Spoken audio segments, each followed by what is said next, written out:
ሞቷል ማለት ግን ሁሉም ድኗል ማለት አይደለም። ድናችኋል የሚሏችሁ ሰዎች እያታለሏችሁ ነው። ካልተቀበላችሁት አትድኑ። ካልተቀበላችሁት ልጅነትን አታገኙ።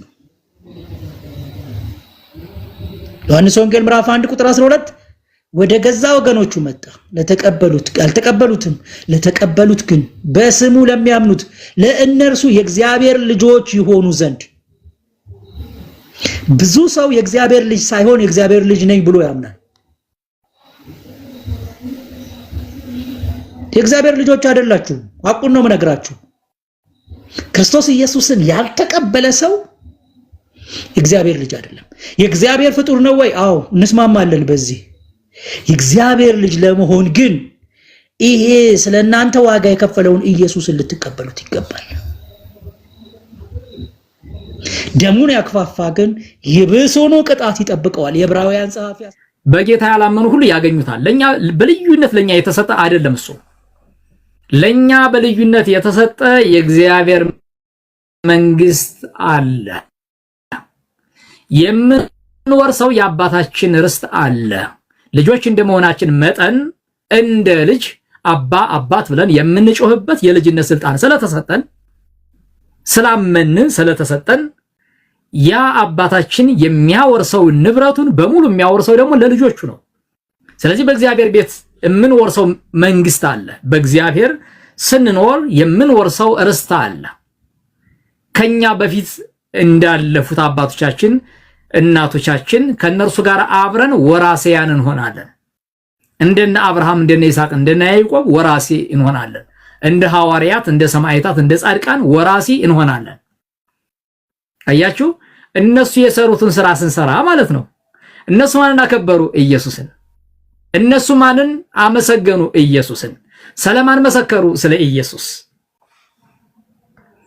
እግዚአብሔር ለዘላለም የተባረከ ይሁን።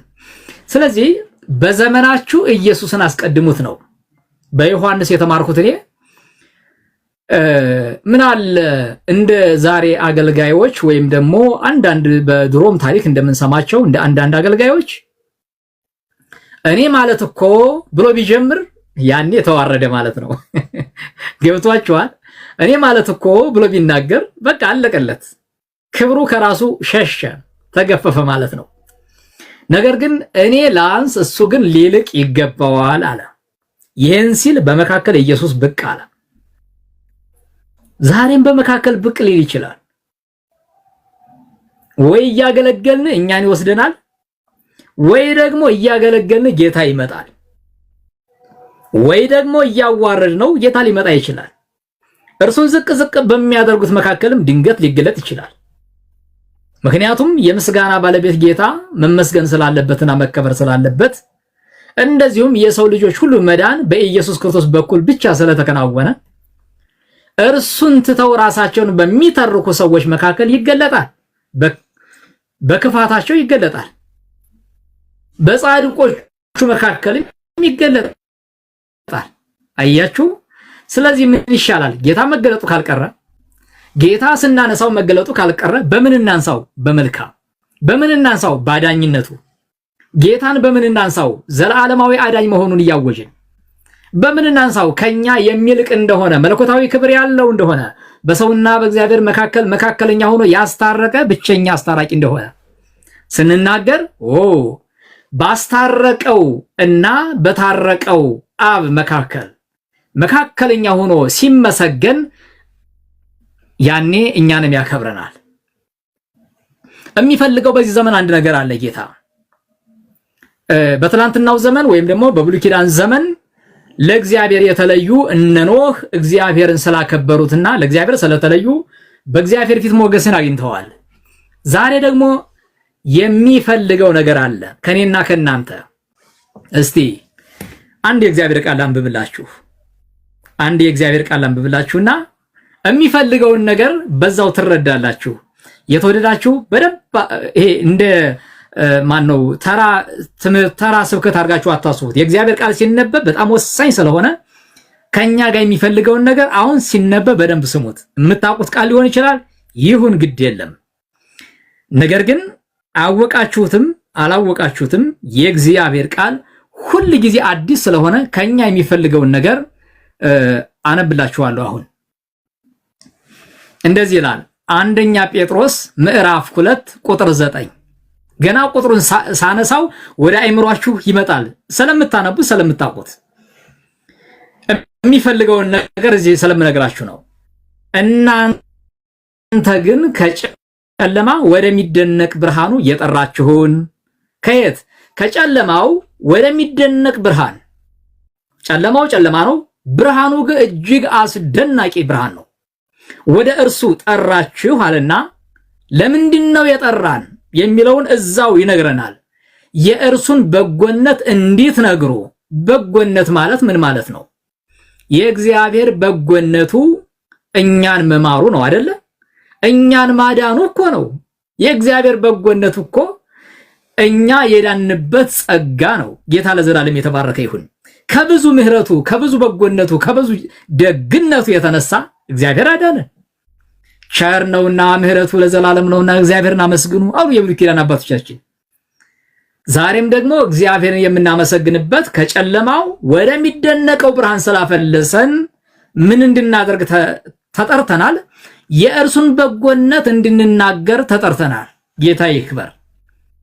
የሚፈልገው ይህንን ነው። የሰንበዲ ወይም የሆነ ግለሰብ በጎነት እንድናነሳ አይደለም።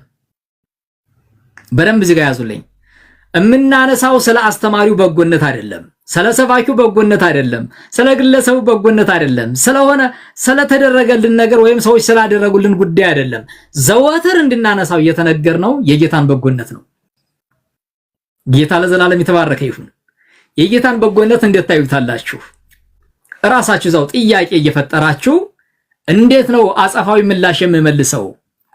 የእግዚአብሔርን በጎነት እንድናገር፣ እንድሰብክ፣ እንዳስተምር። እግዚአብሔር በጎ ነው፣ እግዚአብሔር መልካም ነው። መልካምነቱ በምን ተገለጠ? አንድ ልጁን በመስጠት ከዘላለም ሞት በማዳን ከጊዜያዊ ረሃብና ከጊዜያዊ ርዛት አይደለም፣ ከውሃ ጥምና ከትራንስፖርት እጥረት አይደለም የታደገን።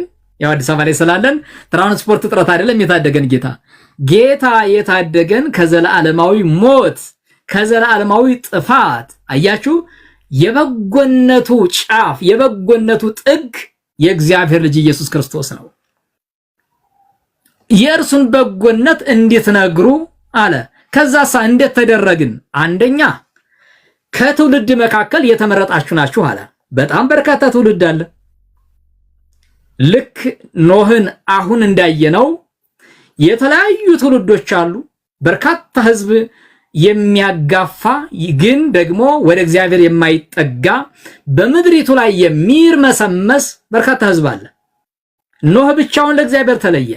እኛስ ከህዝብ መካከል የተለየን የተመረጥን ትውልድ ሆን ማለት ነው። የተመረጥን ትውልድ ሆነን ተጠራን። ጌታ ይክበር። ቀጠለና ደግሞ የንጉስ ካህናት አለ። ዋው! ንጉሳችን ማን ነው? ኢየሱስ። ስለዚህ የኢየሱስ ክርስቶስ ልዩ ካህናት። ካህን ባለበት ደግሞ ሊቀ ካህን አለ። መቼስ ይህን ዘሌዋውያን ያነበበ መጽሐፍ በደንብ ይገባዋል። ካህን ባለበት ሁሉ ወይም ካህናት ባሉበት ሁሉ ሊቀ ካህን አለ። ሊቀ ካህኑ ባለበት ሁሉ ካህናቱ አሉ። ሊቀ ካህናችን ኢየሱስ ክርስቶስ ያለኛ አይደለም ሊቀ ካህን የሆነው። እርሱ ሊቀ ካህን ነው፣ እኛ ደግሞ የአዲስ ኪዳን ካህናት ነን። እኛ ካህናት ነን፣ እርሱ ደግሞ የሁላችንም ሊቀ ካህን ሆኖ የቀረበልን በአብ ፊት ተቀባይነት ያገኘንበት ትክክለኛው ሊቀ ካህን ነው። ምን የሚል? ስለ ኃጢአት የሚሰዋ፣ ስለ ህዝቡ በእግዚአብሔር ፊት የሚጮህ፣ ዕለት ዕለት ወደ እግዚአብሔር እየቀረበ በእግዚአብሔር ፊት ተቀባይነት እንድናገኝ የሚጸልይ የሚማልድ። ዋው! አባቴ ክብሩ ለዘላለም ይሁንልህ። ክብር ላንተ ይሁን የኔ አባት፣ ጌታ ይክበር። ስለዚህ ምን እያልኳችሁ ነው? የተመረጠ ትውልድ ካደረገን በኋላ ከትውልዱ መካከል መርጦ የራሱ ካደረገን በኋላ ከትውልዱ መካከል መርጦ ከጨለማ ወደ ብርሃን ካወጣን በኋላ ምን አደረገን? የንጉስ ካህናት አደረገን። ንጉሱ እሺ ንጉሰ ነገስቱ ሃሌሉያ። ቀጣይ ደግሞ ህዝብ አለኮ። ንጉስ ወደ ህዝብ ይቀጸልላችኋል። ንጉሱ ያለ ህዝብ አይሆንም አይደለ? ካህኑ ያለ ሊቀ ካህን እንደማይሆን ሁሉ ካህናት ያለ ሊቀ ካህኑ አይቀጥሉም። ህዝብ ደግሞ ያለ ንጉስ አይቀጥሉም ማለት ነው። ንጉሱ ያለ ህዝብ አይቀጥልም። ይህን ስላችሁ የጌታን ያለኛ እንደማይቆም አርጋችሁ እንደ ፍጡር አርጋችሁ እንዳታስቡ። ከተነገረበት አውዳዊ ቴክስት ጋር ነው እየተናገሩ ያለሁት፣ ወይም ደግሞ ኮንቴክስቹዋል ጠብቄ ለመሄድ ነው እንጂ ኢየሱስማ ብቻውን ይቆማል። ምን ችግር አለበት? አምላክ እኮ ነው እሱ፣ ዘላለማዊ አምላክ ነው። ነገር ግን ንግስናው ከሰብአዊነት አንጻር ነው። ስለዚህ ምን አለ? የንጉስ ካህናት አለ። ካህናቱ ባሉበት ሁሉ ሊቀ ካህኑ አለ፣ እኛ ባለንበት ሁሉ ኢየሱስ አለ። አሜን። ስለዚህ የአዲስ ኪዳን ማህበረሰቦች በደንብ ልናስበው የሚገባው የሊቀ ካህኑ በአጠገባችን ተቀምጦ እያለ የካህናቱ ክብር መጉላት የለበትም።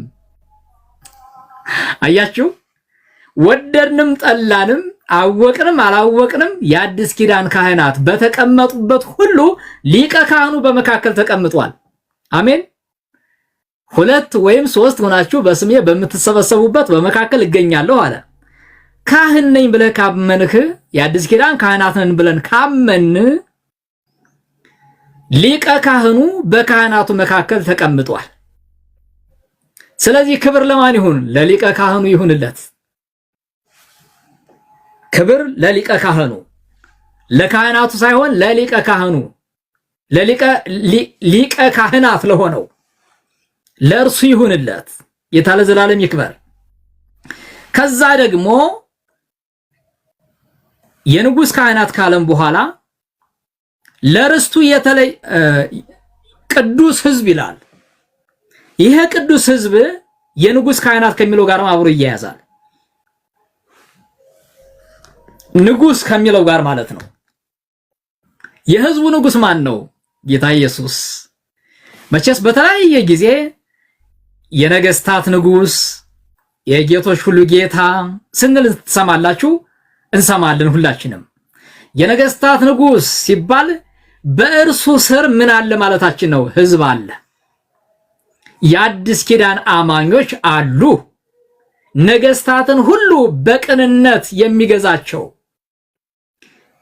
በመልካም በትር የሚገዛቸው፣ ይሄ በቁጣ አይደለም በፍቅር የሚገዛቸው ንጉስ በመካከል አለ። የኛ ንጉሳችን ጌታ ኢየሱስ ክርስቶስ የሚገዛው በፍቅር ነው። በፍቅር ነው የሚያንበረክከው።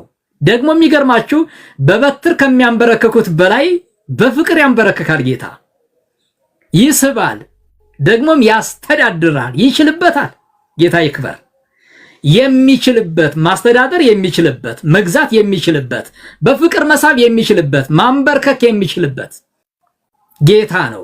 ሁሉን የሚችል ሁሉን የሚገዛ ጌታ አምላክ ኤልሻዳይ የሆነ ክብር ምስጋና ለስሙ ይሁንለት። ስለዚህ ለቅዱስ ህዝብ ይላል። ኦኬ፣ ቅዱስ ማለት የተለየ ማለት ነው። እዚህ ሌላ ምንም ትርጉም የለውም። የተለየ ንጹህ ማለት ነው። ከየት የተለየ? ከዓለም የተለየ፣ ለእግዚአብሔር የተለየ ማለት ነው። አያችሁ፣ የተለየው በእግዚአብሔር ነው። የተለየው ከእግዚአብሔር ነው። የተለየው ለእግዚአብሔር ነው። ከዓለም ህዝብ መካከል ተለይቶ ተቀድሶ ንጹህ ሆኖ፣ ምክንያቱም ቀድሞ ካህኑ ነግሮናል። ካህኑ ባለበት ንጽህና አለ፣ ኃጢአት ይስተሰረያል። ኃጢአትን የሚያስተሰርየው ሊቀ ካህኑ አለ። ስለዚህ ቅዱስ ህዝብ አለ። ይሄ ህዝብ ኃጢአቱ የሚነጻው ቅዱስ የሚሆነው ሊቀ ካህኑ መስዋዕት ሲያቀርብለት ነው። አሜን። መስዋዕታችን ኢየሱስ ቀረበ ማለት ነው። የሐዲስ ኪዳኑ መስዋዕት በሐዲስ ኪዳኑ ሊቀ ካህናት በሐዲስ ኪዳኑ የነገስታት ንጉስ ቀረበልን። ስለዚህ ይሄ ህዝብ ቅዱስ ህዝብ የተባለው በደሙ ፈሳሽነት ስለተቀደሰ ነው።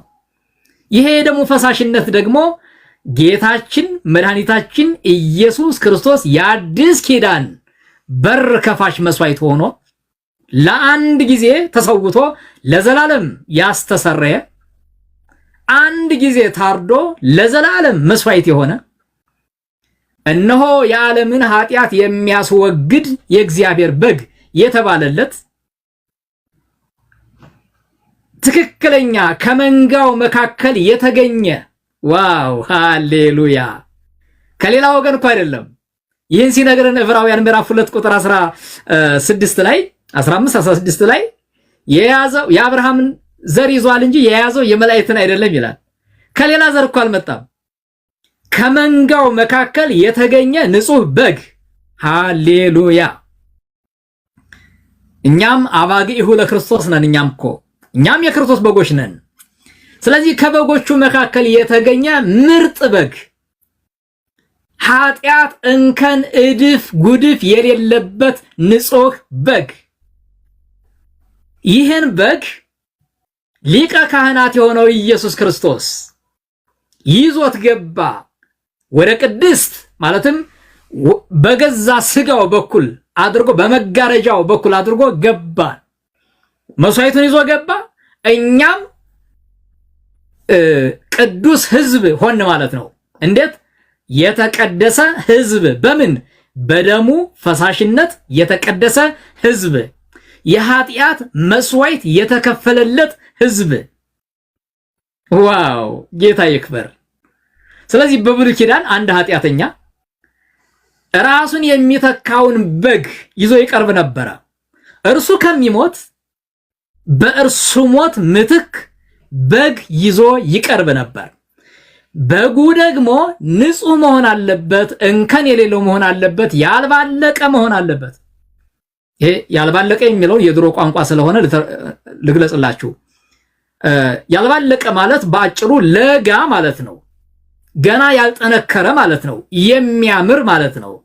ርዝሃት ወይም ጉድፈት እድፈት የሌለበት ማለት ነው። ንጹህ በግ ተመርጦ ይቀርብ ነበረ። ንጹህ በግ ከመንጋው መካከል እንጂ ደግሞ ከሌላ አይመጣም ነበር። ከዛው ከመንጋው መካከል ነበር የሚቀርበው። ስለዚህ ከመንጋው መካከል ከአብርሃም ልጆች መካከል የአብርሃም ልጅ የዳዊት ልጅ ኢየሱስ ክርስቶስ የተወደደ መስዋዕት ሆኖ ቀረበ። ጌታ ለዘላለም የተባረከ ይሁን። እንግዲህ ይሄ ነው የገባን፣ ይሄ ነው ጌታ ይክበር። የገባን የምናስተምረው የተማርነው የምንገልጸው እድሜ ዘመናችንን እንድንናገረው የታዘዝነው ይሄ ብቻ ነው፣ ሌላ የለንም። ታዲያ ለዚህ ነገር ነቢያትም ሐዋርያትም ወይም ደግሞ ሰማዕታትም ጻድቃንም ሕይወታቸውን ሰውተዋል። ለዚህ ነገር ሂስቶሪካል ቸርች ብታጠኑ አጠቃላይ አባቶቻችን ለዚህ ነገር ዋጋ ከፍለዋል። ምን እያሉ? ኢየሱስ እያሉ አንገታቸው እየተሰየፈ፣ ኢየሱስ እያሉ መብታቸው እየተነፈገ፣ ኢየሱስ እያሉ እየታሰሩ፣ ኢየሱስ እያሉ ለአንበሳ እየተወረወሩ። አይገርምም? ምን ያህል ቢበልጥባቸው ነው ኢየሱስ? ምን ያህል ከስጋቸው ምን ያህል ቢበልጥባቸው ነው? ከቤተሰባቸው ምን ያህል ቢበልጥባቸው ነው? አረ መግለጫ ቋንቋ የለውም ኢየሱስ። የዓለም ሕዝብ በሙሉ ተጠቅልሎ አንድ ኢየሱስን አይሃልም። አንድ ኢየሱስን በጭራሽ። የዓለም ሕዝብ ተሰብስቦ ዋጋው የሆነው የኢየሱስ አንዷ ጠብታ ነች ማለት ነው። በመስቀል ላይ የፈሰሰው ደም ነው ዋጋ የሆነው። አሜን። ለዓለም ሕዝብ በሙሉ ማለት ነው። ለተማረው፣ ላልተማረው፣ ለትንሹ፣ ለትልቁ፣ ለገዡ፣ ለተገዡ፣ ለባሪያው፣ ለጨዋው፣ ለሴቱ፣ ለወንዱ፣ ለሁሉም ዋጋ የሆነው አንድ የኢየሱስ ክርስቶስ ደም ብቻ ነው። ታዲያ ኢየሱስን ከማን ጋር ታነጻጽሩታላችሁ እንዴ? ቁጥሩ አንድ ስለሆነ እኮ አይደለም፣ ውድ ስለሆነ ነው። ጌታ ይክበር። ውድ ስለሆነ ከማንም ጋር አይነጻጸርም። እንኳን ጌታ ኢየሱስን ይቅርና የአንዳንዶች ታላላቅ ሀገሮች ገንዘብና የኢትዮጵያን ገንዘብ እንኳን የምንመነዝርበት ምንድነው የምንተምንበት ዋጋ በፍጹም ይለያያል አይደለ? ኢየሱስማ የዓለም ሕዝብ ሁሉ ተሰብስቦ የደሙን ጠብታ ያክል አይሆንም። ምክንያቱም በብዛት ሳይሆን በጥራት ስለሆነ ስለዚህ ጥራቱ የተለየ ነው። ኢየሱስ የብሉይ ኪዳን በጎች፣ የብሉይ ኪዳን ላሞች ወይም ደግሞ ጊደሮች፣ የጊደር አመዶች፣ የፍየሎች ወደ በረሃ ላይ የሚላኩ ፍየሎች፣ የዋነሶች፣ የሌላም የኮርማዎች ደም በሙሉ ተሰብስቦ የኢየሱስን ደም የሚያክል አልተገኘም። እግዚአብሔር ለዘላለም የተባረከ ይሁን። አይገርምም? የኢየሱስን ደም የሚያክል የለም። የኢየሱስን ስም የሚያክልም የለም። ኢየሱስን የሚመስል የለም። ሰሞኑን ወዳጆች ሲወርቡ ሰማቸው ነበረ የኔ ወዳጆችና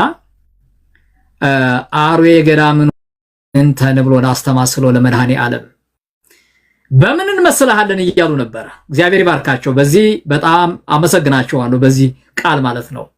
በምን እንመስልሃለን? የበረሃ አንበሳ ነህን ወይስ ከራዲዮ ነህን? በምን እንመስልሃለን? ምን እንበልህ እያሉ ያወዳድሱት፣ ያከባብሩት፣ ያቆለጳጵሱት ነበረ ጌታ መድኃኔ ዓለምን። ምን ተንብሎ ላስተማስሎ ለመድኃኔ ዓለም። አሁን ይቀጥላል። ልደት ላይም እንደዛ ይሉታል። ምን ልላችሁ ነው? የሁሉ ያለሁት ኢየሱስን የሚያክል፣ ኢየሱስን የሚተካ፣ ኢየሱስን የሚመስል አናገኝም። በጭራሽ አልተገኘም፣ አላገኘንም፣ ወደፊትም አይገኝም። አሜን። እግዚአብሔር ይክበር። ስለዚህ ልዩ የሆነ አምላክ እናመልካለን። ለየት ያለ አምላክ፣ ድንቅ የሆነ ተነጻጻሪ፣ ተመሳሳይ፣ ተወዳዳሪ የማይገኝለት፣ በምንም አቻ የማይገኝለት ጌታ እናመልካለን፣ እናከብራለን። እንግዲህ ቋንቋችንን ቀየረው፣ ጌታ ይክበር። አንደበታችንን ቀየረው፣ ጠረናችንን ለወጠው። ምን እንበል ሌላ ታዲያ? ስለዚህ የእርሱን በጎነት እንድትነግሩ ስለተባልን አሁንም የምንናገረው የእርሱን በጎነት ብቻ ነው። የኛማ ምን አለን? ምን አለን? እኛ የምንዘረዝረው ነገር እኮ የለንም። አድርገንም ከሆነ ጌታ ረድቶን ብቻ ነው። አስተምረን ከሆነ ጌታ ረድቶን ነው። ጸጋ ተገልጦብን ከሆነ የጸጋው ባለቤት ጌታ ነው። ጸልየንም ከሆነ የመንፈሱ ባለቤት ራሱ እግዚአብሔር ነው። ሌላ የለም። ለዘላለም የተባረከ ይሁን። የንጉሥ ካህናት ካለ በኋላ ቅዱስ ሕዝብ አለ። ይሄ ሕዝብ የተቀደሰበትን መስመር ነው ስንነጋገር የነበረው። እንዴት ነው የተለየው? እንዴት ነው የተቀደሰው? ቅዱስ ለመሆን ምን ያስፈልገዋል? ከኃጢአቱ ለመንጻት ምን ያስፈልገዋል? ደም ያለ ደም አይነጻም። ስለዚህ በደም ነጻን፣ በደም ተቀደስን፣ በደም ድነናል። በደሙ ፈሳሽነት ድነናል፣ ተባርከናል፣ ተቀድሰናል፣ ወደ አብ ገብተናል። ጌታ ለዘላለም የተባረከ ይሁን። ሐዋርያው ጳውሎስ ለቆላስይስ በጻፈላቸው መልእክቱ ምዕራፍ 3 ቁጥር 1 እስከ 3 ድረስ እንደዚህ ይላል። በላይ ያለውን እሹ፣ በላይ ያለውን እንጂ በምድር ያለውን አይደለም እያለ ይሄድና ሞታችኋልና ሕይወታችሁም በእግዚአብሔር ከክርስቶስ ጋር ተሰውሯል። ሕይወታችሁ የሆነ ክርስቶስ በሚገለጥበት ጊዜ በዛን ጊዜ እናንተ ደግሞ በክብር ከእርሱ ጋር ትገለጣላችሁ አለ። አሁን ሕይወታችን ተቀይሯል። ሕይወታችን ተለውጧል። ከአብ ጋር ታርቀናል፣ ተገናኝተናል። መገናኛ ድልድያችን ኢየሱስ ክርስቶስ በእኛና በእግዚአብሔር መካከል ተዘርግቷል። ከምድር እስከ ሰማይ መወጣጫ መሰላላችን ኢየሱስ ክርስቶስ ሰዋሰው የተባለው ወይም ደግሞ መሰላል የተባለው ከምድር እስከ ሰማይ ድረስ የተዘረጋው መሰላል ኢየሱስ በመካከላችን ተገኝቷል። ታዲያ በእርሱ መሰላልነት ከአብ ጋር ታረቅን፣ ከአብ ጋር ተገናኘን። መንገዳችን አጠረልን ማለት ነው። ተገናኘን። አሁን በዙሪያ ጥምጥም አይደለም፣ በቀኝ አይደለም፣ በግራ አይደለም፣ ከኋላ አይደለም፣ ከፊት አይደለም የምንገባው፣ ቀጥታ በኢየሱስ ወደ ሰማይ። ጌታ ለዘላለም የተባረከ ይሁን። ስለዚህ ኢየሱስ ክርስቶስን የምናጎላበት ሰሞኑን ስሰማ ነበረ። ሶልየም ሲናገር ነበረ። ሌሎቹም ቤት እየገባውኝ እሰማ ነበር። ከራሳቸው አንደበትም እየሰማው ነበር። ጎላ እያሉ ማለት ነው። ጎላ የሆነ ፍጡር ከእግዚአብሔር ከመንፈስ ቅዱስ ነው። ለዛውም ከመንፈስ ቅዱስ በልጦ ጎላ እያሉ ይናገሩ ነበር። እኛ የምናጎላው ንጉስ አለን። ጌታ ይክበር። በደንብ አድርገን ከፍ የምናደርገው የምናንጸባርቀው የምናሳየው ቀስተ ደመናችን ኢየሱስ አለ። የምህረት ኪዳን የተገባበት ወይም ደግሞ የምህረቱ ባለቤት የሆነው ኪዳን የአዲስ ኪዳን ባለቤት የሆነው ኢየሱስ አለ። ቀስተ ደመና አሁን ቀስተ ደመናዋን ሲመለከት እግዚአብሔር የጥፋት ዝናብ እንደማያዘንበው ሁሉ ኢየሱስን ሲመለከት በእኔ ላይ ጥፋት አያስብም። ለኔ የሚያስብልኝ አክሊል ነው። ይሄን አውልቅ የሚሉትን አይደለም፣ የማይወልቀውን አክሊል የኛን አምጣ አውልቀው የሚሉትን አይደለም፣ ማንም የማያስወልቀንን ከገበያ የማይገዛውን በሰው እጅ የማይሰራ በሸማኖች የማይወረወር የማይደወር ዋው ጌታ ለዘላለም ይክበር። እግዚአብሔር ራሱ ለወዳጆቹ አስቀድሞ ያዘጋጀውን ያን አክሊል እቀዳጃለሁ። ያን አክሊል ኢየሱስን የጠራ ሁሉ ይቀዳጃል። እንዳውም ያገለገለ የሮጠ ታገኙ ዘንድ ሩጡ እንደተባለው የሮጠ ወንጌሉን ይዞ ወንጌሉን አንግቦ ይህንን ቃል ተሸክሞ የሮጠ በሙሉ የክብር አክሊል ይሸለማል፣ የጽድቅ አክሊል ይሸለማል። በጣም ብዙ ከእግዚአብሔር ዘንድ የምናገኛቸው ሪዋርዶች አሉ፣ የምንሸለማቸው ነገሮች አሉ። ጌታ ለዘላለም የተባረከ ይሁን። ስለዚህ ቋንቋችንን ኢየሱስ ለወጠልን፣ ቋንቋችንን ኢየሱስ ቀየረልን። አሁን እኔ ስራ ፈት አይደለሁም። አሁን እናንተ ስራ ፈት አይደላችሁም። የሆነ ቦታ ላይ ገብቼ ማንጋ እንደሆነ ረስቼዋለሁኝ። ስራ ፈት አትሁኑ በሚል አገልግያለሁ። ስራ ፈት አትሁኑ በሚል ማለት ነው። አሁን እኛ ስራ ፈቶች አይደለንም። ለምን? የጌታ ስራ የበዛልን፣ ቸርነቱን የምናውጅ፣ በጎነቱን የምንናገር፣ የእግዚአብሔርን ድንቅ ነገር ለትውልድ ሁሉ የምናወራ፣ እግዚአብሔር በአንደበታችን የሚሰራብን ድንቅ መሳሪያዎች ነን እንጂ ስራ ፈቶች አይደለንም። ለአንዳንዶች እንደዛ ይመስላቸዋል አይደለ? ለአንዳንዶች እንደዛ ይመስላል። በጭራሽ አይደለንም። ክብር ይሰማናል በዚህ ምክንያቱም ጌታን ስለምናከብር። ጌታን የሚያከብር በሙሉ ክብር ይሰማዋል። እግዚአብሔር አምላካችን ለዘላለም የተባረከ ይሁን።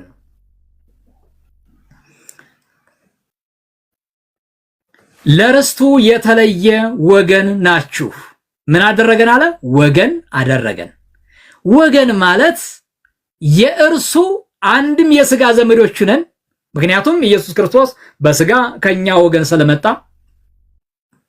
እንደገና ደግሞ ከእግዚአብሔር ጋር በኢየሱስ ክርስቶስ አማካኝነት ስለታረቅን ወገን ሆነናል። የማን ወገን? የእግዚአብሔር ወገን። ወገን ማለት ምን ማለት ነው? ቤተ ዘመድ።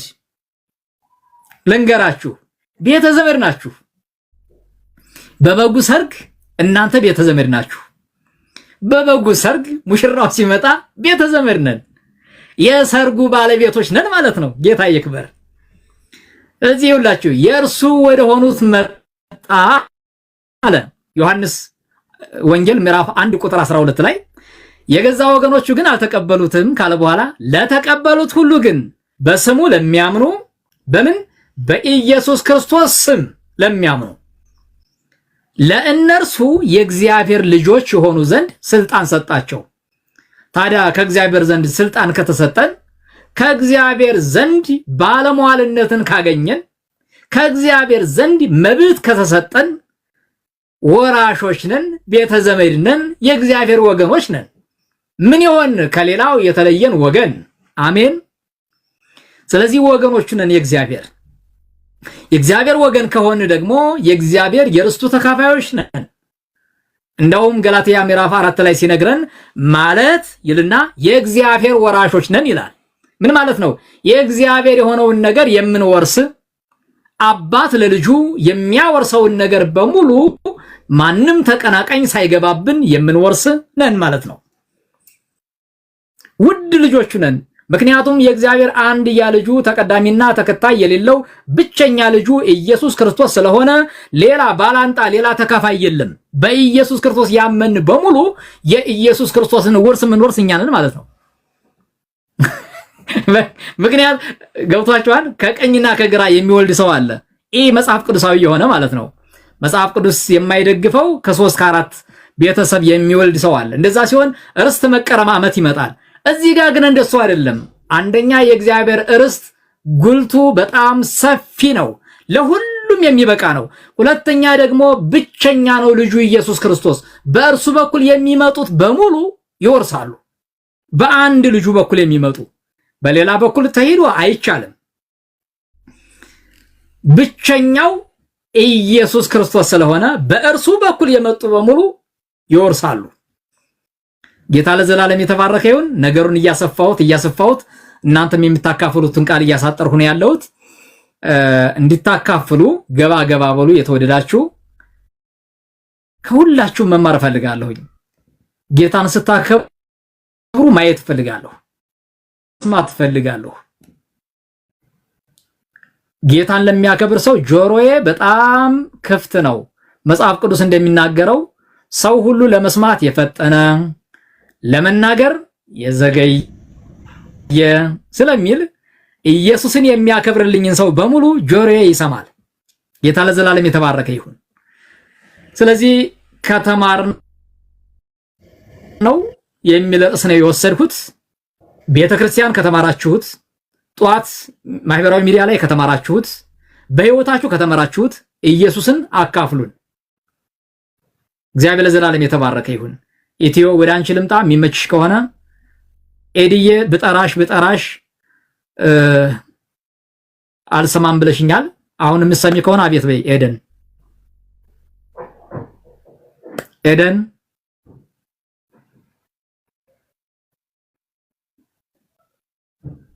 ምስኪን የለችም ማለት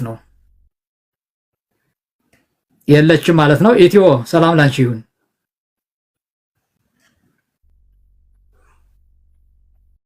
ሰላም መምህር፣ ጤና ይስጥልኝ ቤተሰብ፣ ወንድሜ ሰለሞን፣ ኤዱ ከታችም ያላችሁ እንደምን ሰነበታችሁ? እንደምን ዋላችሁ? አደራችሁ? አመሻችሁ? አነጋላችሁ? እግዚአብሔር ይመስገን። ጠሩኝ መምህር። ቀጥይ። ከተማን ነው ቃል እናነብ ነበረና በማለዳ ዛሬ ቤተክርስቲያን አልሄድኩኝም። ትንሽ ጉንፋን ነገር፣ ቅዝቃዜ ኃይለኛ ነው ዛሬ እኛ ጋር። ኢየሱስ ብቻውን ጌታ ነው። የእግዚአብሔር ቃል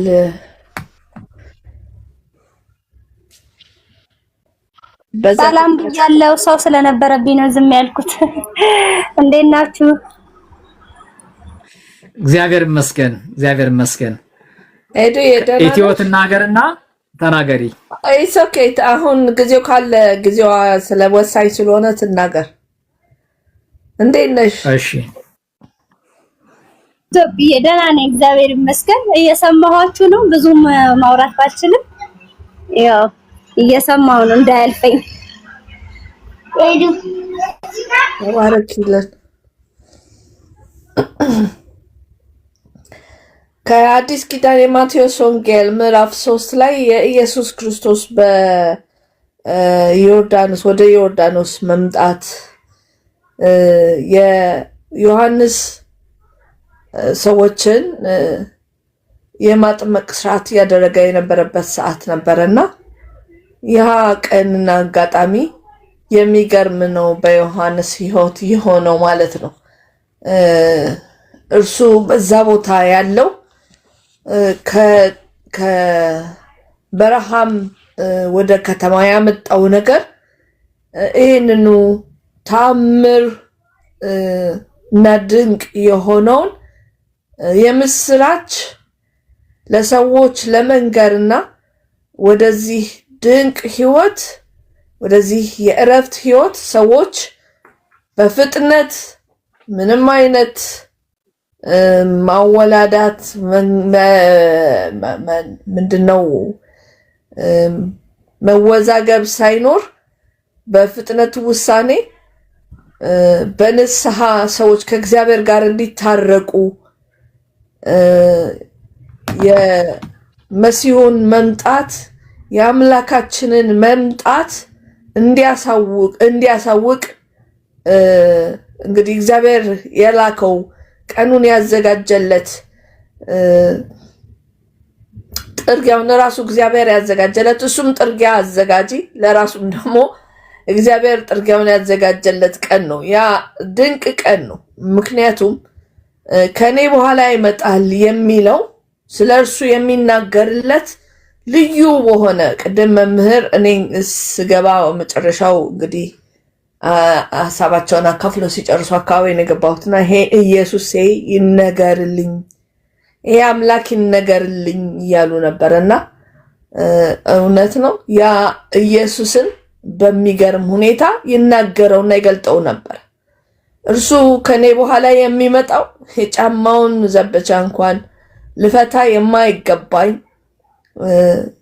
እኔ በውሃ ሳጠምቃችሁ የንስሐ ጥምቀት ከኃጢአታችሁ ልትመለሱ ልትታጠቡ በንስሐ ስለ ይቅርታ ከአምላካችሁ ስለ ማግኘታችሁ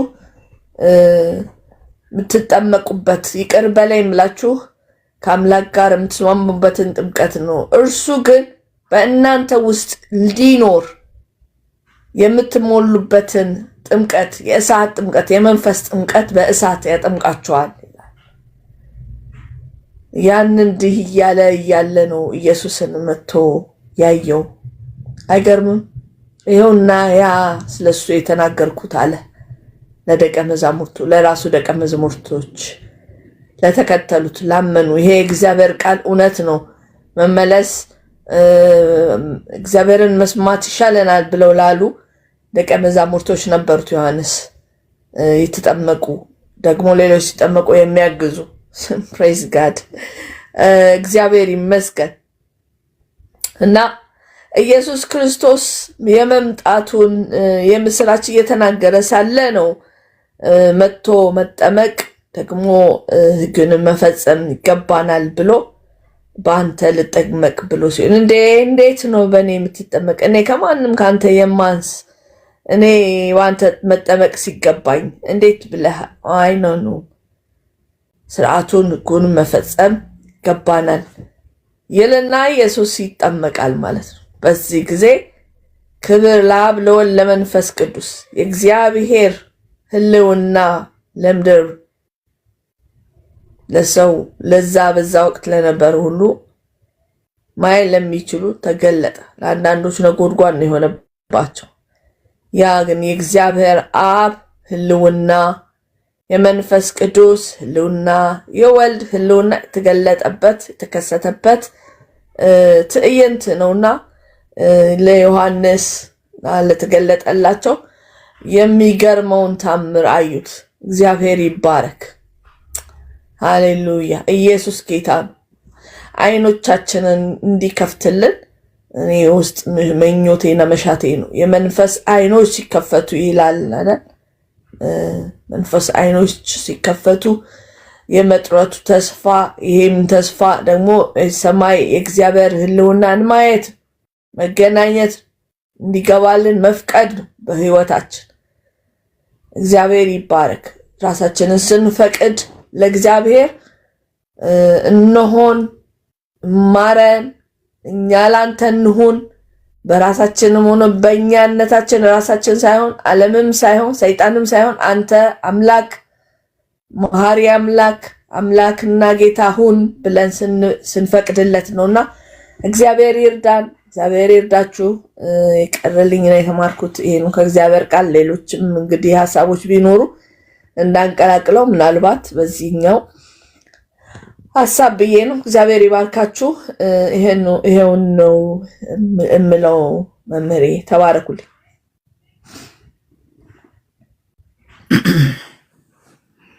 አሜን አሜን። እግዚአብሔር አምላክ ይባርክሽ እህቴ፣ ጸጋው በእጥፍ ይጨምርልሽ። ጠዋትም ስንነጋገር የነበረው እሷ እንዳለችው ይሄን ነው። ኢየሱስን ነበር በጣም የምናጎላው።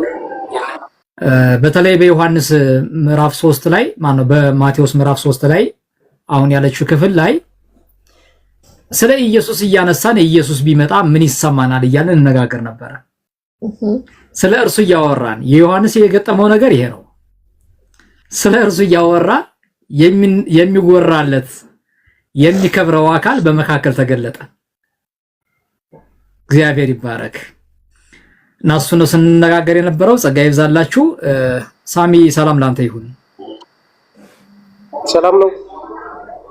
እግዚአብሔር ይመስገን። ይሰማል። እስቲ ከአለባበስ ምናምን አስተያየት መስጠት ይቻላል? ርዕሳችን አይተዋል ወንድም ማለት ነው። ስለ ርዕሱ አይደለም፣ እኔ ስለ ሌላ ነው ማውራት የምፈልገው። በቃ ስለ ሌላ ከሆነ ጊዜ ስለሌለን ውረድ። እሺ ነው ወንድም።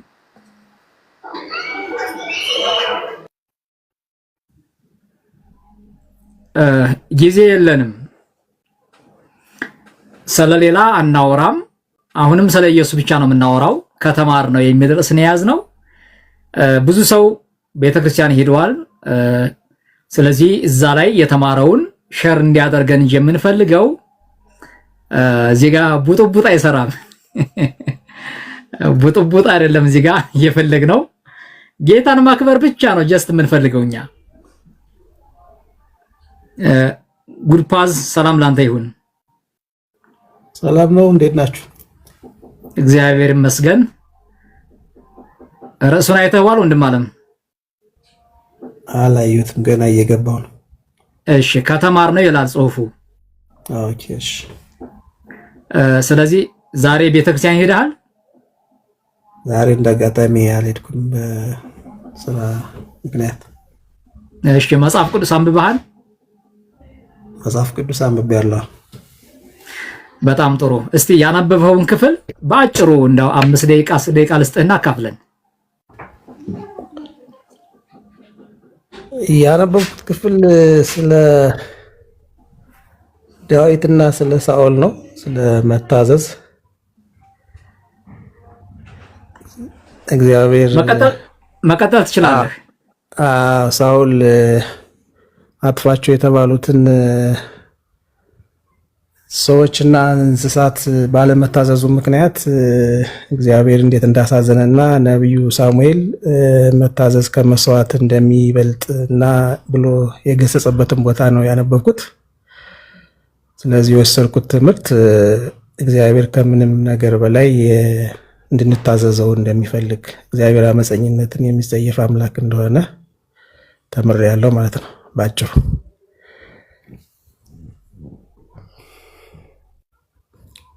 ያው ነው።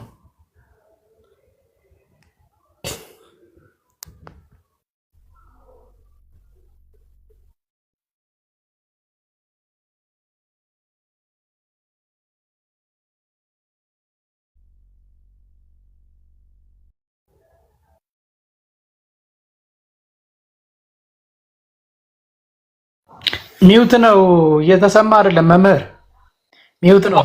ኦ እኔ እኮ እያወራሁ እኮ ነው። አልጨረሰም ወይስ ጨርሰ ነው? ጨረስኩ አለ መሰለኝ።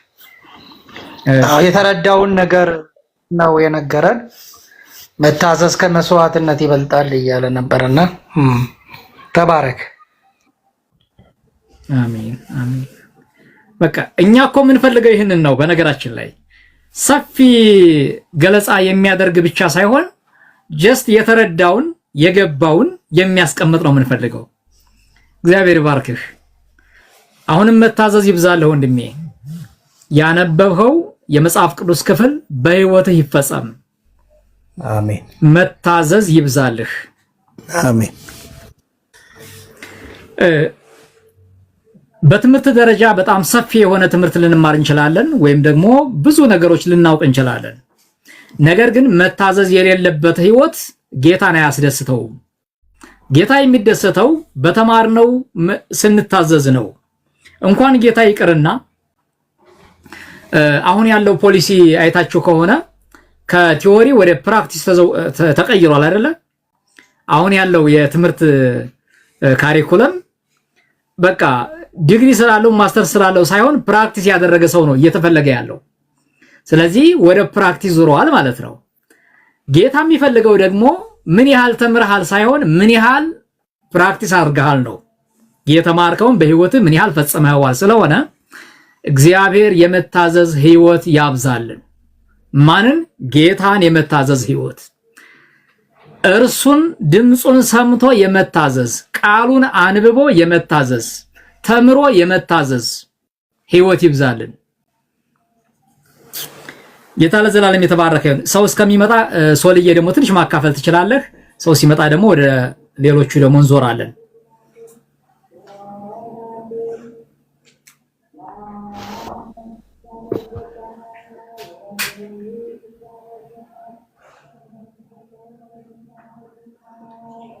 የሚመች ቦታ ነህ? ይመቸኛል። እሺ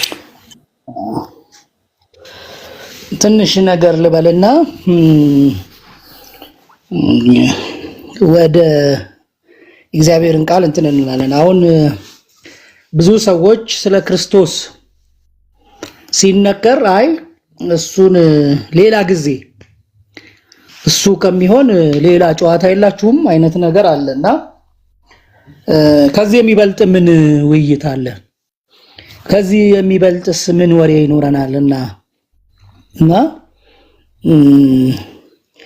አሁንም ኮሜንት እያየው ስለነበረ ነው።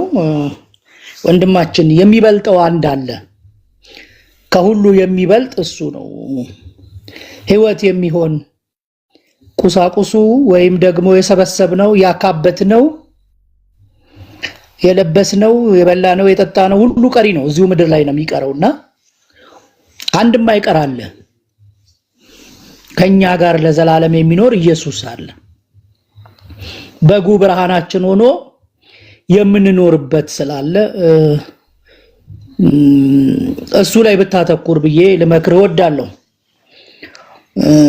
መምህር የለበሱት ልብስ ምንም አይጠቅመንም። እኛ ለሳቸው ነው እየጠቀመ ያለው። ምናልባትም ሙቀት ይሰጣል፣ ምናልባትም ጌጥ ይሆናል። በቃ ከዛ ውጪ ምንድነው የሚናገሩት የሚለውን መስማት ይሻላል።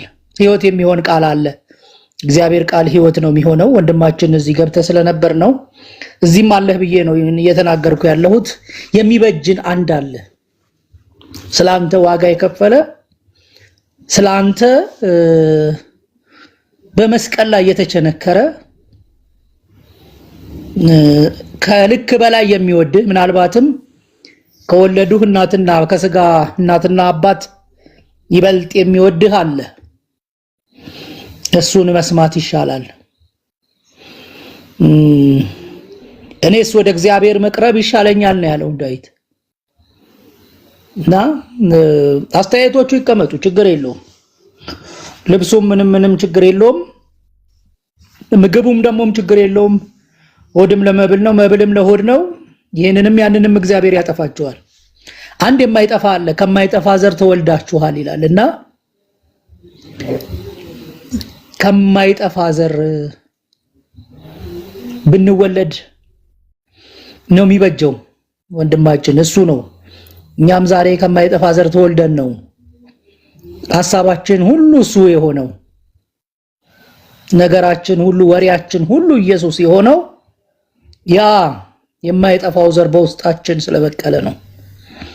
ስለዚህ የሚበጀንን እንያዝ እላለሁ። ጌታ ለዘላለም ይባረክ እና የማቴዎስ ወንጌል ምዕራፍ 3 ላይ ያለው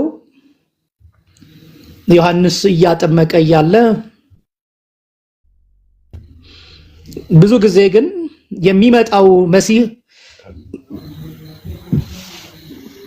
እሱ እንደሆነ ያስቡ ነበር ብዙ ሰዎችና ወደሱ ሲመጡ ብዙ ጊዜ ይከራከራቸዋል። እኔ አይደለሁም፣ እኔ ከሱ ፊት የሚሄድ በምድረ በዳ የሚጮህ ድምጽ ነኝ አለ።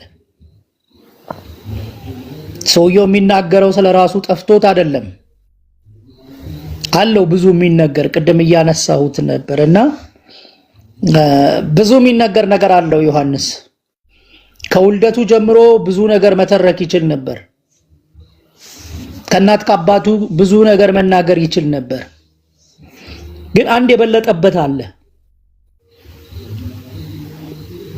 ከኔ በኋላ የሚመጣው እሱ የበረታ ነው አለ። ከኔ በኋላ የሚመጣው በእሳትና በመንፈስ ቅዱስ ያጠምቃችኋል። እኔ በውሃ አጠመቅኳችሁ፣ እሱ ደግሞ ከኔ ይበልጣል። እሱ ስለናንተ ዋጋ ይከፍላል። በሕግና በነቢያት የተመሰከረለት እሱ መጥቷል። ማንን ነው ከፍ እያረገ የነበረው? ዮሐንስ ማንን ነው እያሳየ የነበረው? በዚህ ዘመንም ያለ አገልጋይ ሊወስደው የሚገባው ኢየሱስን ነው ሊያሳይ የሚገባው። ያመነ ሰው ሁሉ ክርስቶስን ነው። ምናልባት በእጃችን ሙት ቢነሳ ያስነሳው እሱ ነው። ስለኛ የሚተረክ ነገር የለም። ስለዚህ የባሪያይቱን ውርደት ተመልክቷልና እንዳለችው በእኛ ታላቅን ነገር እንኳን ቢያደርግ እርሱ ነው ያደረገው። ከኛ የምንለው ነገር የለም።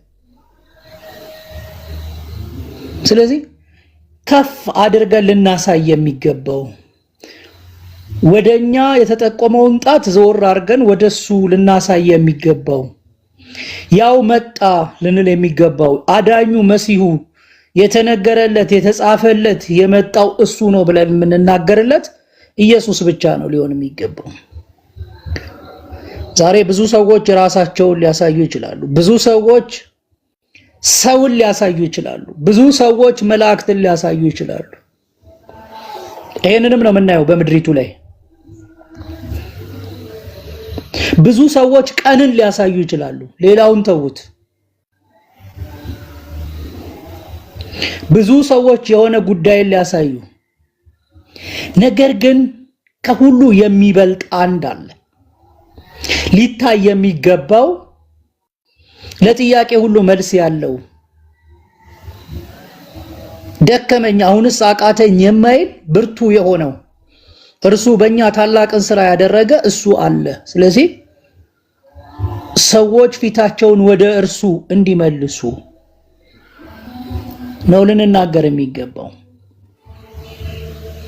እንናገር ካለን እኮ ምናልባት ሁላችንም የየራሳችን ትንንሽም ቢሆን ታሪክ ሊኖር ይችላል። እንደዚሁ ተወልጄ አድጌ ይላል፣ እንዲሁ ዱብ አላልን ይሆናል። ግን ምን ይረባል? ጳውሎስ ሊተርከው ቢፈልግ ይሄ ከጻፋቸው መጽሐፍት የሚበልጥ ብዙ መጽሐፍት የሚወጣው ከጻፋቸው መልእክታት የሚበልጥ ብዙ መልእክት የሚወጣው ስለራሱ የሚናገረው ይኖረው ነበረ። እንደ ጉድፍ የቆጠረው አለ። ምንም በቃ ያ ሁሉ ክብር ቢሆን ዝና ቢሆን አጃቢ ተሰጥቶት የሚንቀሳቀስ የነበረ ሰው ነው። እሱ ግን የበለጠበት ምንድነው? በደማስቆ መግቢያ ላይ ያየውን እግዚአብሔርን ነው ያየውን ኢየሱስን ነው የተናገረው። ያንን ክብር ሊረሳው አልቻለም። በነገስታት ፊት ቢሆን በአሕዛብ ዘንድ ቢሆን በኪዳን ሕዝብ የተባሉት በአይሁድ ፊት ቢሆን የሚናገረው ነገር ነበረው። ኢየሱስን ይናገር ነበር። ልነግራችሁ የምወደው ነገር አለ። በዚህ ስፍራ ያላችሁ የሃይማኖት ቤት አጃቢዎች አላችሁ። ኮሜንቶች እያየው ስለነበረ ነው። የሚበጃ አንድ ነገር አለ። የሃይማኖት ቤት አጀብ ነው የሚያሳየው። ኢየሱስ ግን ሕይወት ነው።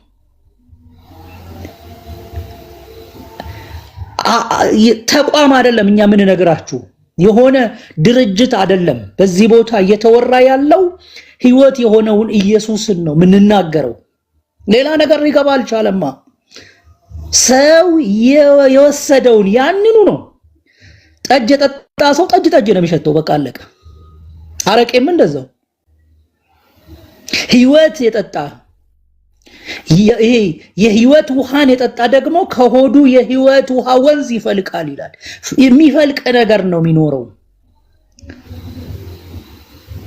ሃይማኖት የጠጣ ሰው ሃይማኖት ነው የሚሸተው።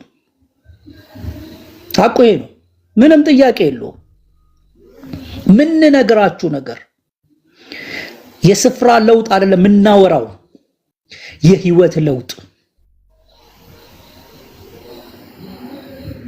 whatever it is በቃ ቦታው ምንም አይነት ቦታ ይሁን፣ ያላችሁበት ቦታ ምንም ይሁን፣ ኢየሱስ ይቅደም በህይወታችሁ። የእናንተን ጥብቅና ኢየሱስ አይፈልገው። ወገብ ይዞ የሚከራከርለት አይደለም የሚፈልገው። እሱ ተጠቃብኝ ብሎ እሱን ሊመክትለት፣ ይሄማ ከኔ ያንሳል ማለት እኮ ነው። እኔ ለኢየሱስ ልሟገትለት። መሳፍንት 6 ላይ በዓል ለራሱ ይሟገት እንደሚል ለበዓል የሚሟገቱ ሰዎች ነው ያፈራ ነው። በረጅም ጊዜ ትምህርት ለበዓል የሚሟገቱ ሰዎች አፍርተናል። አምላክ ራሱ አምላክ ከሆነ ራሱ ይሟገታል። ይሩበዓል ጌታ ለዘላለም ይባረክ። ስለዚህ እኛ የተሰጠን ተልእኮ ኢየሱስን መናገር ነው።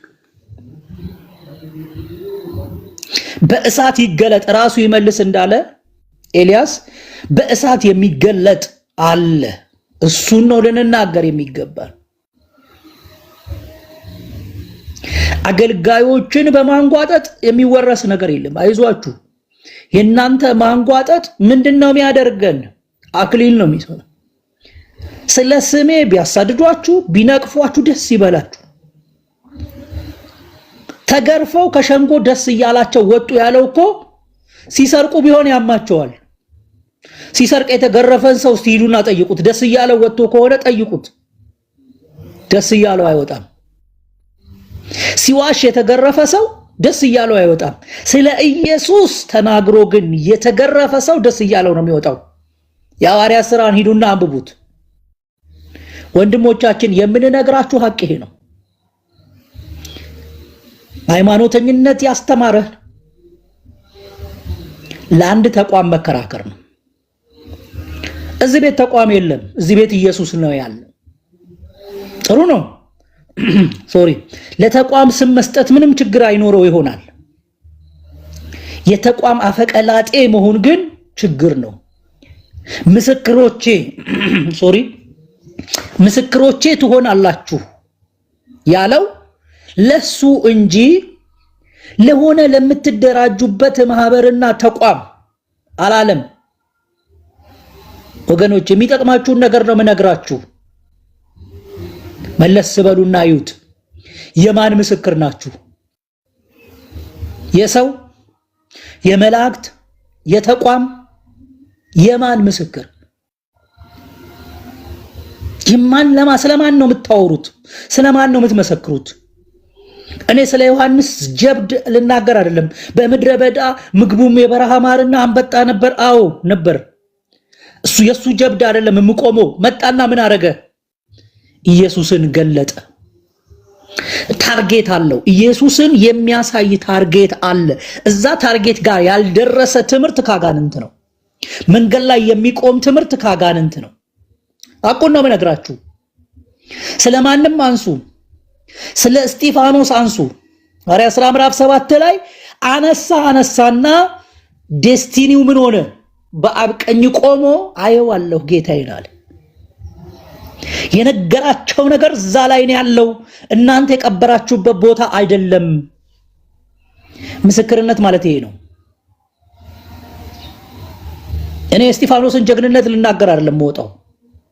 እስጢፋኖስ የተናገረለትን ኢየሱስን ግን ልናገር ወጣለሁ። እግረ መንገዴን እስጢፋኖስ የተናገረውን ልናገር እችላለሁ። እወደዋለሁ እስጢፋኖስን። አድራሻዬ ግን እስጢፋኖስ ጋር አይቆምም። ምግብ ሊያበስል ስለተመረጠ አንድ ጎበዝ አይደለም የማወራው።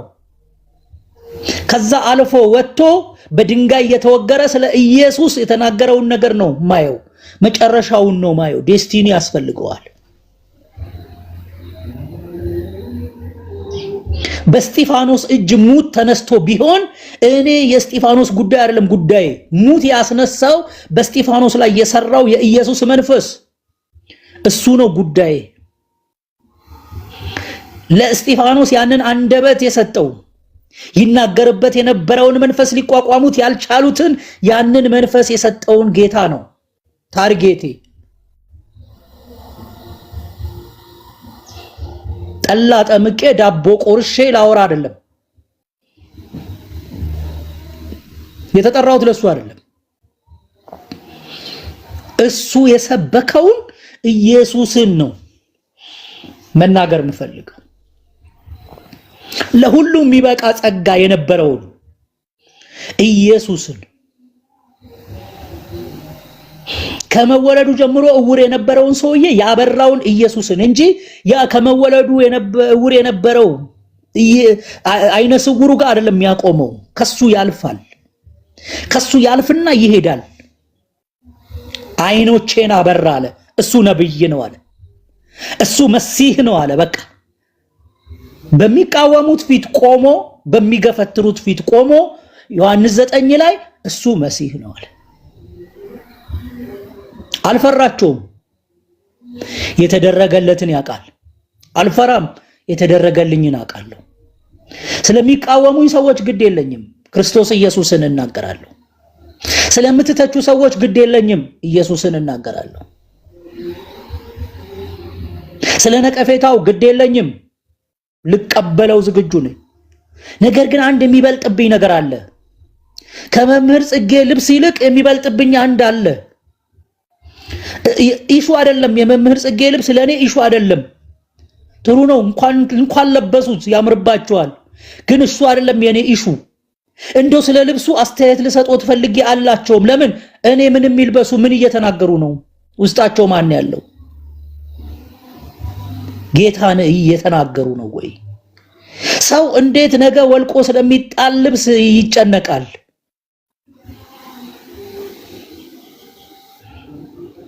እሳትን ነፍስንም መንፈስን ስጋንም ነፍስንም አንድ ላይ አድርጎ ስለሚያጠፋው ስለ እርሱን ፍሩት እንጂ ስጋን የሚገሩትን አትፍሯቸው እንደሚል ሁሉን ደግሞ በእጁ ያዘ። እሱ ነው የሚያስጨንቀኝ፣ ስለሱ ነው።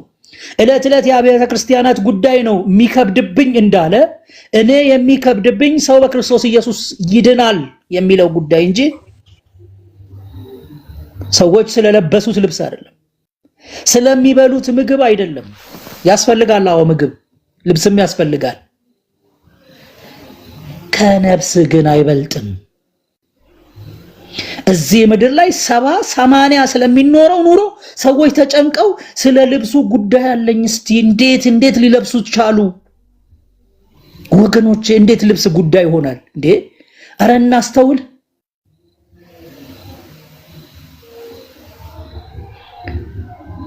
ከልብስ የሚበልጣል፣ ህይወት የሚሰጣል፣ በሞቱ የገዛናል፣ ቤዛ የሆነናል። ኢየሱስ ይባላል። አለቀ። እንዴት ሰው ስለሱ ጉዳይ ማውራት አልፈልግም፣ ቆይ ሌላ ጉዳይ አለኝ። መንፈሳዊ አይኖች ካልበሩ፣ ቅርፊቱ ካልወደቀ፣ ያ ቅርፊት ካልወደቀ ከባድ ነው። ቅርፊቱ እንዳይወድቅ ግን ለዘላለም የሰማነው ነገር ጋርዶናል። መጋረጃ ነው፣ በጣም ትልቅ መጋረጃ ነው እንዳይመስላችሁ።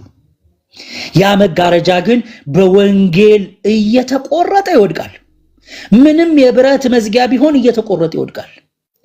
ምክንያቱም የእግዚአብሔር ቃል መዶሻ ነው። የእግዚአብሔር ቃል ሰይፍ ነው። የእግዚአብሔር ቃል እሳት ነው፣ ይበለዋል። ኢየሱስ ጌታ ነው። አዳኙ መሲሁ መጥቶ ሰው ስለ ሰው ታሪክ ይጨነቃል? መጥቷል እኮ መሲሁ መጥቷል። የዛሬ 2000 ዓመት ግልግል አረገን። እነ ስምዖን አረጋዊው ስምዖን ሲጠብቁት የነበረው እሱ መጣና ገላገለን። ደረሰ፣ የዘመን ፍጻሜ ደረሰና እግዚአብሔር የቀጠረው ቀን ደረሰና ተገላገልን። መቼ ይመጣል ብለን የምንጠብቅ ሰዎች አይደለንም። እድለኞች ስለሆነን መጥቷል። መንፈስ ቅዱስን ሰጠን። እሱን የሚያከብረውን ያንን መንፈስ የምወደው ልጄ እርሱ ነው እርሱን ስሙት ያለበትን ያንን መንፈስ ሰጠን። የሚበልጥብን ነገር አለ። አንድ የሚበልጥ አለ። ብዙ የሚበልጡ የሉም። እውነቱን ነው የምነግራችሁ። ብዙ የሚስተካከሉም የሉም። ከማን ታስተካክሉኛላችሁ ይላል ኢሳይያስ መጽሐፍ። በማን ትመስሉኛላችሁ? ይሄንን ይመስላል እንዳንለው እግዚአብሔር የሚመስለው የለም። ይሁን አቋቋሙ አቀማመጡ እንደዚህ ነው ስናየው ይሄን ይመስላል እንዳንለው በማን ትመስሉኛላችሁ? አምሳያ የለው። ከመታወቅ የሚያልፍ ነው የሱ። የሰው አይምሮ ከሚገምተው በላይ ነው። ነገር ግን የባሪያን መልክ ያዘ፣ እኛን መሰለ፣ በሞቱ ሕይወትን ሰጠን። ምናልባት በዚህ ውስጥ ጌታን የማታውቁ ሰዎች የምነግራችሁ አንድ ነገር፣ ሃይማኖተኝነት የትም አያደርስም። አንድ አለ የዘላለም ሕይወት የሚሰጥ። የእግዚአብሔርን ቃል አንብቡት። አንተ የምትተኛ ንቃ፣ ከሙታንም ተነሳ፣ ክርስቶስ ያበራልሃል ይላል። የሚያበራ መብራት ነው እሱ። ቅድም የጴጥሮስን መልእክት መምህር እየተናገሩ ነበር። ከጨለማ ወደሚደነቅ ብርሃን የጠራችሁ የእርሱን በጎነት ትናገሩ ዘንድ። እኔ የማርያምን በጎነት ልናገር አልተጠራሁም፣ የእርሱን በጎነት ነው። በጫማዋ ውሃ አጠጥታለች ለውሻ? አላቅም፣ አልሰማሁም። አጠጥታም ሊሆን ይችላል። እኔ እሱን እንድናገር አልተጠራሁም። አጠጥታም ከሆነ መልካም ጉዳይ ነው፣ ጥሩ ነው፣ ምንም ችግር የለውም። ለውሻ ውሃ መስጠት ግን ለሰው ልጅ ሕይወት እንደመስጠት አይደለም፣ ይለያያል። ሕይወት የሰጠውን እርሱን እንድናገር ተጠርቻለሁ። ምስክሮቼ ትሆናላችሁ ያለው ደግሞ ኢየሱስ ብቻው። መላእክት ስለኔ ትነግርልኛለህ አላለም። የለም፣ እንዲነገርላቸውም አይፈልጉም። እነሱ ጀብድም የላቸውም የተላኩትን ከመፈጸም ውጪ። ግን አንድ ጀብድ አለ፣ ሞትን ድል የነሳበት ኢየሱስ።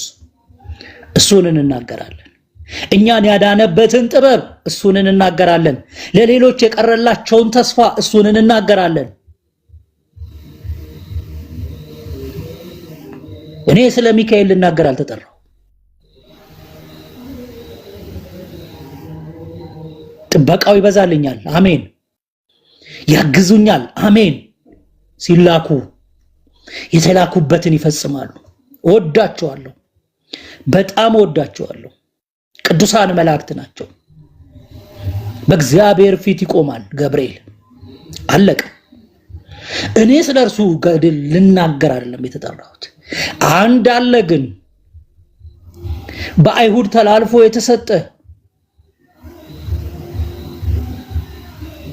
የሞት ፍርድ የተፈረደበት የከፋውን ያ የመስቀልን ሞት የታዘዘ አለመሰቀል እየቻለ አለመሞት እየቻለ ስለኛ የሞተ ስለኛ የተሰቀለ በዛ በመቃብር በጨለማ ውስጥ ለ3 ቀን የተኛ ስለ እርሱ ባወራ አያልቅም።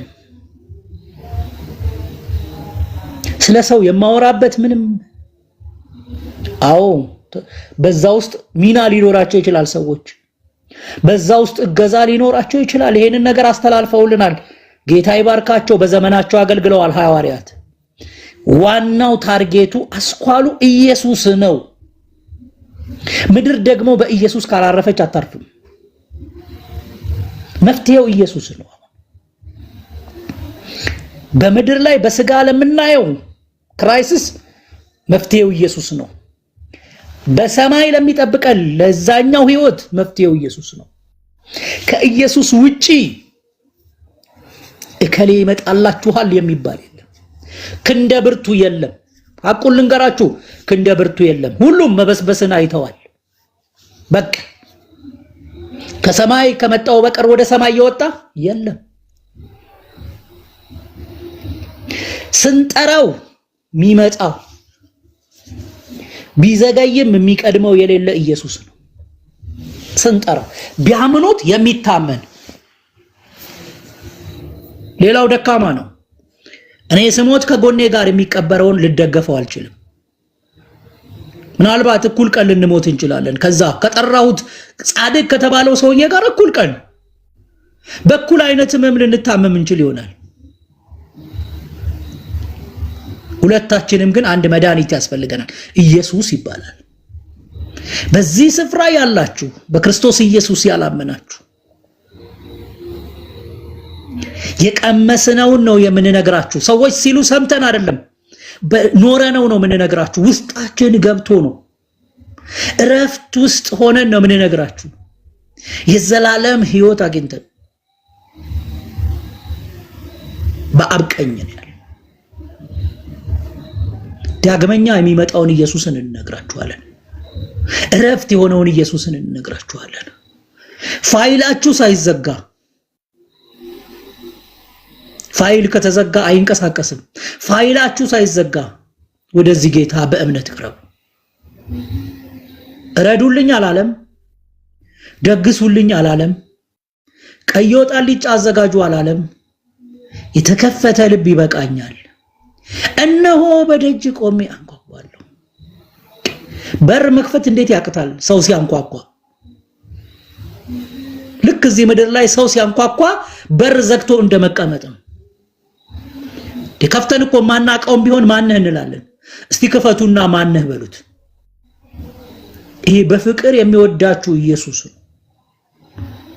ይሄ በፍቅር የሚያያችሁ ኢየሱስ ነው። ሞታችሁን የማይወደው ኢየሱስ ነው የሚያንኳኳው። እያንዳንዳችሁን ቤት እያንኳኳ ነው። ምላሽ ስጡ። ፋይል ከተዘጋ መዶሻው ጠረጴዛውን ከመታው በኋላ ጥርስ ማፋጨት ነው። ወይ እናንተ ወደ ጌታ ትሄዳላችሁ ወይ ጌታ ድንገት ይመጣል። ያበቃል። ከዛ በኋላ ከሳጥን ጋር ነው ጨዋታው። ከዛ በኋላ ጨለማ ነው። ከዛ በኋላ ለቅሶና ጥርስ ማፋጨት ነው። ዛሬ እንደ ቀልድ የምትገፉት ወንጌል ነገ ዋጋ ያስከፍላል። በክርስቶስ ወንጌል የማያምኑትን ሊበቀል ይመጣል። እግዚአብሔር ይበቀላል። ግን ደግሞ ተስፋ አለ። ተስፋ አለ። የቀረልን ተስፋ አለ። የምንገባበት ተስፋ አለ። ቁመት አይገድበን፣ ጾታ አይገድበው፣ ዘር ቀለም አይገድበው። ለሁሉ የሞተ ነው። ሁሉ ሞቷል ማለት ግን ሁሉም ድኗል ማለት አይደለም። ድናችኋል የሚሏችሁ ሰዎች እያታለሏችሁ ነው። ካልተቀበላችሁት አትድኑ። ካልተቀበላችሁት ልጅነትን አታገኙ። ዮሐንስ ወንጌል ምዕራፍ 1 ቁጥር 12 ወደ ገዛ ወገኖቹ መጣ፣ ለተቀበሉት አልተቀበሉትም፣ ለተቀበሉት ግን በስሙ ለሚያምኑት ለእነርሱ የእግዚአብሔር ልጆች ይሆኑ ዘንድ። ብዙ ሰው የእግዚአብሔር ልጅ ሳይሆን የእግዚአብሔር ልጅ ነኝ ብሎ ያምናል። የእግዚአብሔር ልጆች አይደላችሁ። ሐቁን ነው የምነግራችሁ። ክርስቶስ ኢየሱስን ያልተቀበለ ሰው የእግዚአብሔር ልጅ አይደለም። የእግዚአብሔር ፍጡር ነው ወይ? አዎ እንስማማለን በዚህ። የእግዚአብሔር ልጅ ለመሆን ግን ይሄ ስለናንተ ዋጋ የከፈለውን ኢየሱስን ልትቀበሉት ይገባል። ደሙን ያክፋፋ ግን ይብሱኑ ቅጣት ይጠብቀዋል። የዕብራውያን ጸሐፊ የተቀደሰውን ነገር እንደ ርኩስ የቆጠረ የክርስቶስን ደም ያክፋፋ የሙሴን ሕግ የናቀ 3 ሰዎች ቢመሰክሩበት ቅጣት እንደሚጠብቀው፣ ነገር ግን ደግሞ ይሄን ደሙን ያክፋፋ ይብሱኑ ቅጣት አይጠብቀውምን ይለናል። በከንቱ አልፈሰሰም። ያ ደም የማይገባው ነው መፍሰስ የማይገባው። ኃጢአት ያላወቀውን ኃጢአት አደረገው። ስለኛ ኃጢአት ነው የሆነው ኢየሱስ። ሰው ፊቱን እስኪሰውርበት ድረስ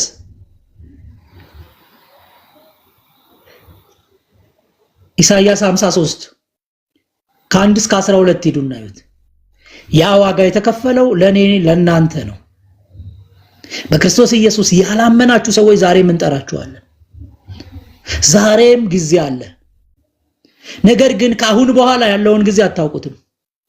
የመዳን ቀን አሁን ነው ይላል። የመዳን ቀን አሁን ነው።